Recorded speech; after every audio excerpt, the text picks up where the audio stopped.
എത്ര വെള്ളം കുടിക്കണം? അതിനെപ്പറ്റി ഒരു ഖണ്ഡിതമായ അഭിപ്രായം ഇല്ല. പക്ഷെ എന്നിരുന്നാലും ഒരു സാധാരണഗതിയിൽ ഒരാളെ ഒരു മില്ലി ലിറ്റർ മൂത്രമാണ് ഒരു മിനിറ്റിൽ ഉണ്ടാക്കുന്നത്. അപ്പോൾ ഒരു ദിവസം അയാൾ 1440 മിനിറ്റ് ആണെങ്കിൽ 1500 ml മൂത്രം ഉണ്ടാക്കുന്നു. നമ്മളെ സംബന്ധിച്ചിടത്തോളം ഒരു 3 ലിറ്ററെങ്കിലും കുടിച്ചാലേ ഈ പറഞ്ഞ 1500 മില്ലി പോരുള്ളൂ. 3 ലിറ്റർ എന്ന് പറയുമ്പോൾ ഒരു ഗ്ലാസ് 200 മില്ലി ആണെങ്കിൽ ഒരു 10-15 ഗ്ലാസ് കുടിച്ചാൽ നമ്മൾ 3 ലിറ്ററായി. ആ 15 ഗ്ലാസ് നമ്മൾ ഒരു ദിവസം കൊണ്ടാണ് കഴിക്കുന്നത്, അല്ല ഒറ്റ നേരം കൊണ്ടല്ല. അത് പല പ്രാവശ്യമായിട്ട് കഴിക്കുമ്പോൾ അത് ആ കല്ലുള്ള ഒരാൾ 3 ലിറ്റർ എന്നുള്ളതൊരു 4 ലിറ്ററെങ്കിലും ആവുകയും അങ്ങനെ അതിലൊരു ഫോഴ്സ് ഫോഴ്സ് ഉണ്ടായി, യൂറിൻ ഉണ്ടായി ഈ സ്റ്റോണ് പോരുകയും ചെയ്യുകയാണ് ചെയ്യുന്നത്. സിമ്പിളായിട്ടുള്ള ഒരു ഫിസിക്സാണ് നമ്മൾ ഈ പറയുന്ന വെള്ളം കുടിച്ച് മൂത്രമൊഴിച്ച് പോകുന്നത്.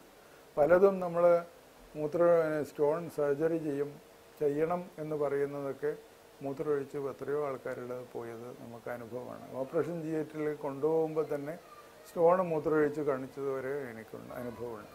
അപ്പോൾ ഒരു ചികിത്സ ഫലമാണോ, ഫലിച്ചിട്ടുണ്ടാവണോ, ഗുണമുണ്ടോ എന്നുള്ളതൊക്കെ ചിലതൊക്കെ മിക്കവാറും ചില ആൾക്കാർ അവിടെ പോയപ്പോൾ ഇവിടെ മരുന്ന് കഴിച്ചപ്പോൾ ഉടനെ തന്നെ പോയി എന്നൊക്കെ പറയണത് ഒന്നും കഴിച്ചില്ലെങ്കിലും പോവുമല്ലോ. ഞാൻ എപ്പോഴും പറയും, സ്ത്രീകൾ പ്രസവിക്കുന്നത് മരുന്ന് കഴിച്ചിട്ടല്ലല്ലോ. അതുപോലെയാണ് ഈ പറഞ്ഞ കല്ല് പോരുന്നത്. നമ്മൾക്കൊരു സാധാരണഗതിയിൽ അത് മൂത്രമൊഴിച്ച് പോകാവുന്ന ഒരു സംഗതിയുണ്ട്. ഇനി അത് പോയില്ലെങ്കിലോ, പ്രസവിച്ചില്ലെങ്കിൽ എന്ത് ചെയ്യും? നമ്മൾ സിസേറിയൻ ചെയ്യും. അതുപോലെ തന്നെയാണ് ഈ പറഞ്ഞ മൂത്രം പോകുന്നത് നിന്നുപോയാൽ നമ്മളതിന് ട്യൂബ് ഇട്ടെടുക്കുന്നു. വളരെ വളരെ സിമ്പിളായിട്ടുള്ള കാര്യം.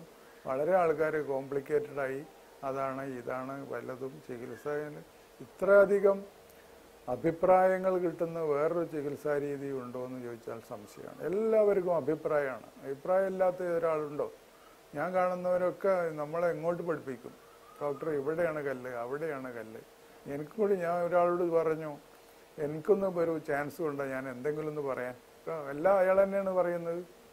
കല്ല് എൻ്റെ തലയുടെ മേലെ വെച്ചിട്ടാണ് എക്സ്റേ കാണിക്കുന്നത്, ഇതാണ് കേട്ടോ കല്ല് എന്ന് വെച്ചാൽ നമുക്ക് കണ്ടുപിടിക്കാൻ പറ്റില്ല എങ്കിലോ എന്ന് വിചാരിച്ചിട്ട്.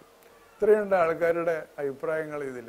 അപ്പോൾ കല്ലിൻ്റെ ചികിത്സയുടെ ഇതിൽ പല മാനങ്ങളും പല കാരണങ്ങളുണ്ടാവും. അതൊക്കെ ഓരോ കാരണം കൊണ്ടാണെന്നും ഞങ്ങൾ അവിടെ പോയത് കൊണ്ടാണ് ഈ കല്ല് പോയത്, ഇവിടെ പോയത് കൊണ്ടാണ് ആ കല്ല് പോയത് എന്നൊക്കെ പറയാം.